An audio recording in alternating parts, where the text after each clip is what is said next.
everyone. Welcome back to the Sunset Connection. This episode dives deep into one of San Francisco's most talked about institutions, the public school system, back to SFUSD. The San Francisco Unified School District, also known as SFUSD, has been in the headlines a lot lately, though not always for the best reasons. From being placed under state oversight due to financial mismanagement to high-profile school board recalls, it's been a rough few years. But recently, SFUSD passed a balanced budget for the upcoming year, and that is a big deal, maybe a hopeful sign even. So what does it actually mean? For students, for teachers, for families, and for neighborhoods like the Sunset. To help us unpack all of this, we invited Han Lee, education reporter at the San Francisco Standard. So welcome, Han. Hi, Jessica. So happy to be here. Yeah, so is this your first podcast? Not really. Yeah, but I'm always like a avid listener to local podcasts. I'm so excited when you first launched this. I'm so excited that you're here, and I know you've been doing a lot of reporting on SFUSD, and so I'm so glad that you can come and really help us kind of demystify the whole backstory of the budget and why it matters. And also, you were a Sunset resident, right? Yeah, I was living in Sunset during the pandemic for about 2.5 years. Because during the pandemic, I need some more space. So I moved to the Great Highway area. Oh, interesting. Which is 48th and Ortega. So, I had a good time there. But after the pandemic, the commute has been longer. So that's why I moved closer to downtown area. So I live in Inner Richmond right now, which is still on the west side, not that far away. Yeah. Right. What do you miss anything about living on 48th Avenue? So at the time, because of the pandemic, the Great Highway is fully closed to cars and it becomes like an outdoor space, right? So, and during the time, we all work from home. We didn't have a lot of social events at the time, right? So I spent a lot of time walking, jogging there. So it's great. I actually did not work from home during the pandemic because I worked for a healthcare entity. And so I had to go to the office. But I do remember the Great Highway and places like Golden Gate Park being sanctuaries where we could actually go out, and as long as we weren't near anyone, we could take off our masks, and it was really the only thing keeping me sane. So yeah, I totally get that. Yeah. What drew you to covering education for the SF Standard? Yeah, so I've always been covering local politics, local government, right? And then San Francisco School District is also, part of like a massive government entity that they have a lot of issues, they have a lot of problems, right? So I think since a year ago, I started to pay a lot more attention to it. But before, I cover school district things here and there a little bit, especially during the recall, right? But last year, I paid a lot more attention to it. And oh boy, what a mess, right? And then every day I'm learning something new about this district. And then I can give you like a little overview of what San Francisco School District is, right? Sure. So SFUSD, we know they have like about 50K students. So from kindergarten all the way to 12th grade. So, there are tens of thousands of kids going to classes every day, right? And then we have about, a couple thousand teachers and a total of like 7,000 or 8,000 employees of the district. And then this district has about $1.3 billion every year of their budget. So $1.3 billion of their annual budget. And then because of the financial crisis, they have to cut about 115 million of it. When you're covering this district, there are parents, there are teachers, right? There are students, there are different interest parties there. And there are, dramas and fights and everything, right? So every day I'm learning something new. So that's like a basic overview of this San Francisco Unified School District.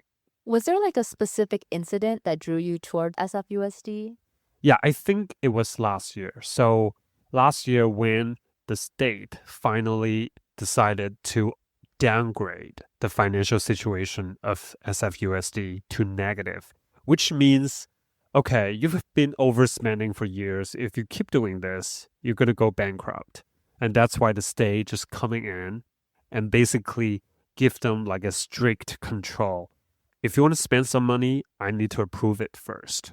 So the state coming in, and that's like a major moment for a lot of reporters to kind of just jump on this because, if the district is going bankrupt, what's going to happen to it? Nobody knows, right? What's Right. going to happen to that thousands of families in the district, right? So Yes. that's going to have a major impact. That's why a lot more media attention are given to the district. Yeah. So has your perspective on SFUSC changed as you've like gotten deeper in the reporting and gotten to know maybe some of the parents and the teachers and even the district staff?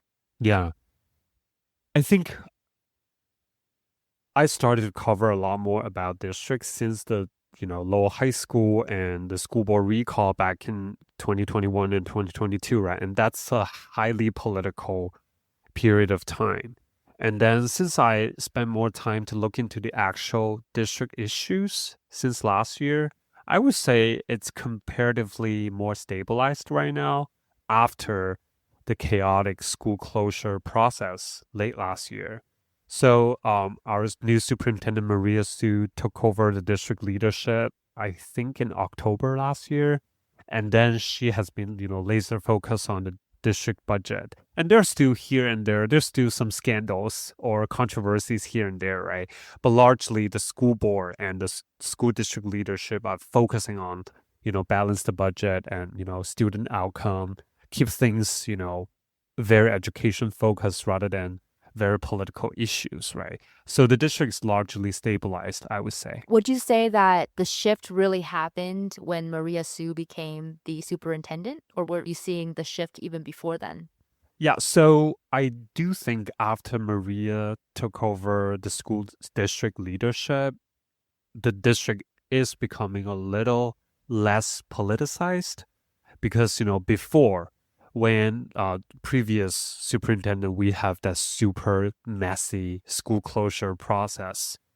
Yeah, tell me more about the school closure process. Yeah, so the school district is facing a big financial deficit, right? And then also there is a reality of declining enrollment. So this kind of like a double reality is forcing the district to think about, okay, we have fewer students, we have empty classrooms.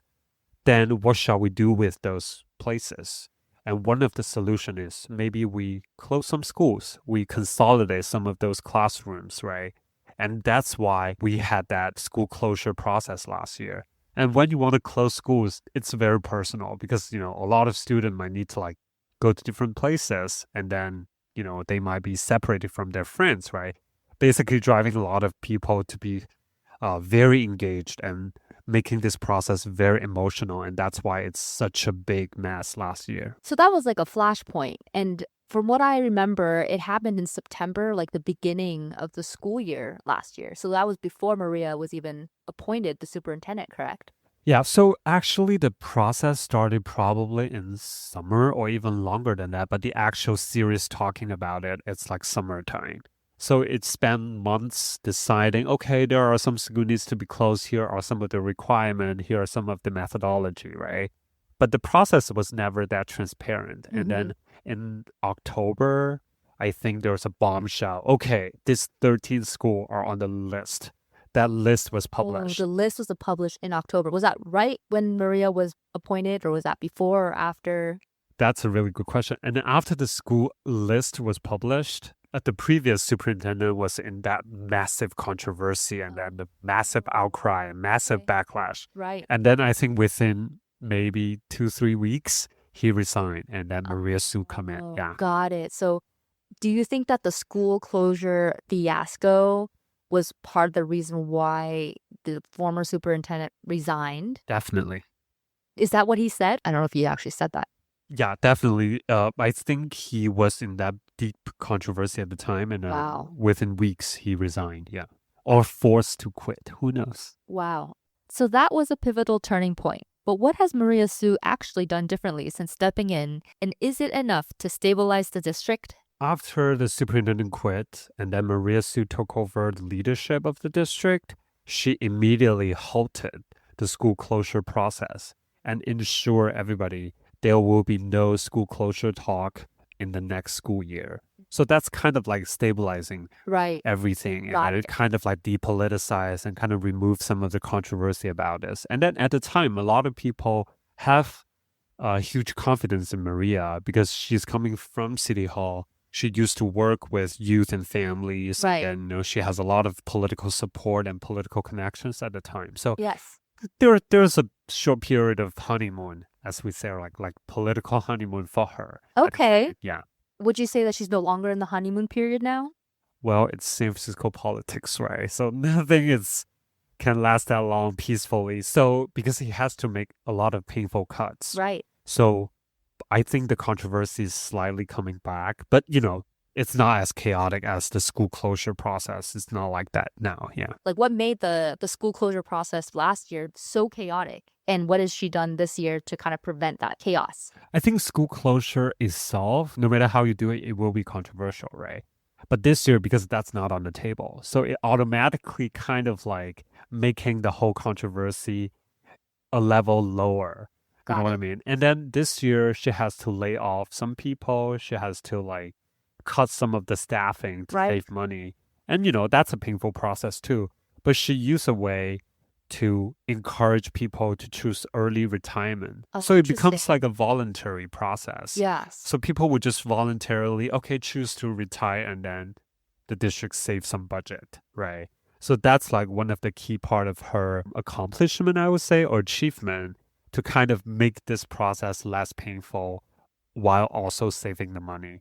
And as you can imagine, if she wants to close school to save money, no matter how she's going to do it, it will be highly contentious no matter what. So, how long has it been since the SFUSD had a balanced budget? I do want to clarify a little bit. SFUSD always has balanced budgets. Every year they will pass a balanced budget. Right. The only difference this time is they pass a balanced budget to avoid bankruptcy. So before they pass their balanced budget, they keep overspending, right? And if they keep doing that, it will lead to bankruptcy. But this year, they pass a balanced budget, will lead them to avoid bankruptcy. So that's the difference. Interesting. And then they have to submit their budget to the state, right, for their approval? Yeah, so for the bureaucratic process, it's a little complicated here. So Maria will submit this budget twice to the school board, and the school board will approve it. Yeah. And then the state would maybe take a look, right? So the earliest for the state to remove their oversight, to remove their restriction on local finance situation, right, will be December. So that will be the timing. Oh, you're free. You're no longer under my restriction or oversight. That would be December. How have things changed since the state has taken over local control? That's a good question. I think one of the biggest difference is no matter what's your financial bending decision is in the district, you have to somehow get the state approval. Like if you want to hire this position, if you want to spend some money on that, right? The state needs to kind of look at it to see if this is necessary because they don't trust you. They don't trust your financial decision, or they don't trust your ability to spend your money wisely. So that's like a really big part of it. And that leads to a lot of frustration because, teacher hiring should be something very local because, if an elementary school needs something, Right. they know the best, right? But because of this restriction, right, that leads to a lot of controversy, and teacher union has been protesting a lot on this too. But now, because the district leadership and the state oversight, we call it like a financial advisor. Yes. Because the school leadership and the financial advisor from the state, they kind of work together pretty well. Some of those restrictions are partially lifted right now. And we're looking forward maybe at the end of the year when the state oversight is fully removed, then the district can retain fully control of their financial decision. So is it like when the local SFUSD wants to spend something above a certain amount, they have to like get approval from the state? Yes, that's the situation. And that's what a lot of people, especially teacher union, are pretty frustrated with. Yeah. Yeah, that is frustrating. Yeah. Uh, And how many other school districts in California are restricted under the State Department of Education? a lot of other districts, probably they all face, declining enrollment, right? Or certain financial struggle, but facing a total state takeover might not be that common. Right. So San Francisco, compared to other school districts, is not doing that well financially. Exactly, yes. So But yeah, go But ahead. because of Maria is cutting 130 million in the budget this year, and the state is like, that's, you're doing pretty good. So Great. that's like, one step forward In the or right direction. exactly. That's one step in the right direction. Yeah. That's important. And, for people that don't have kids that are going through SFUSD or have kids at all, right? I've been thinking a lot about how this impacts them, right? Like, why should we care about, kids that aren't our own? And I think one of the things that I wanted to kind of bring up is that just some statistics that really like opened my eyes about what's going on right now. We have in San Francisco about 800,000 people, and we have an estimated about 100,000 kids, and 50,000 of them go to SFUSD, which means that about 50% or half are going to parochial schools or private schools. And then so parents are actively making the decision to not send the kids to SFUSD. And I think this really raises an alarm in my head. It's part of our infrastructure. It's part of our democratic institution that we have good local education for our kids. And if half of the kids in San Francisco are not going to SFUSD, what does that say about our education system as a whole? I do think San Francisco does have a highest rate of kids going to private school in the Bay Area, or maybe even California, right? And I think there are some reasons behind it. One is, of course, the public school district, they don't have a good reputation. Parents probably would think about, oh, I don't want to send my kids there, right? And the other reason is there are a lot of wealthy families living in the city. They can just afford private school. So that's also a reality in San Francisco. Everything is so expensive here, and there are some wealthy family who could afford private school. And back to our first question, how can someone, they don't have a kid in the district, but still, care about this, or, what's the impact on them? Because do you believe in public school? I think that's the fundamental question, right? Do you believe we should have clean water? Do you believe we should have, some basic product provided by the government to give people opportunities if they want a good education? Not everybody can afford a 40K tuition fee per year in the private school, right? It's crazy. So you have to give people this opportunity, and that's why public education is so important, and that's why SFUSD is attracting so much attention, and so many people want to make it better, even though the reality is we do have a higher percentage of kids going to private school, but there are still highly engaged families living in the city trying to improve the school district, and there are people without kids. They're still, actively helping to improve the district, right? So no matter who you are, no matter if you have like a kids in the district or not, you can still be part of it because, it's for the betterment for our whole society. I mean, they're going to be our future doctors, our future lawyers, right? Our future AI overlords. We don't know. Like, as for me, I don't have kids. I care very deeply about other people's kids right now because they are our future. They are the next generation. And speaking of which, these school closures are not completely off the table. No.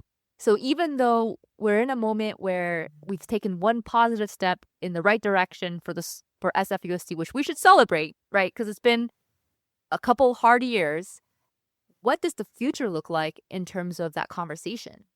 I think the superintendent is ready to reopen this conversation because she hinted to the reporters already that she basically said, she would spend the next year reviewing all the classroom and all the empty classroom and, how many students are going to certain schools, certain programs.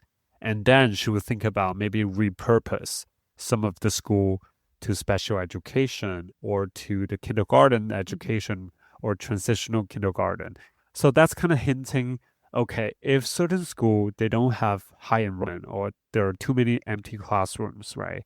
They might reuse that space and make it into something else. And that might lead to consolidate classrooms, consolidate schools. When is she suggesting this conversation happen? I think it could happen anytime right now because the next school year will start in September, I think. And then maybe that's the time she will look into this issue. But that's the reality of the district, right? There is a declining enrollment. That's the reality. And then you have empty classrooms. And what's the best way to provide quality education to the kids, right? Yes. Well, thank you so much, Han. I really appreciate.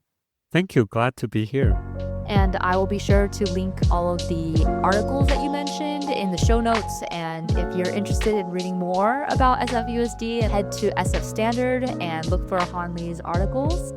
I learned so much from Han, and I hope you did too. If you found today's episode helpful, please share it with a friend, especially if they're navigating SFUSD, or if you just want to stay informed about local issues. Subscribe, share, and come say hi. I'm Jessica Ho, and this has been The Sunset Connection.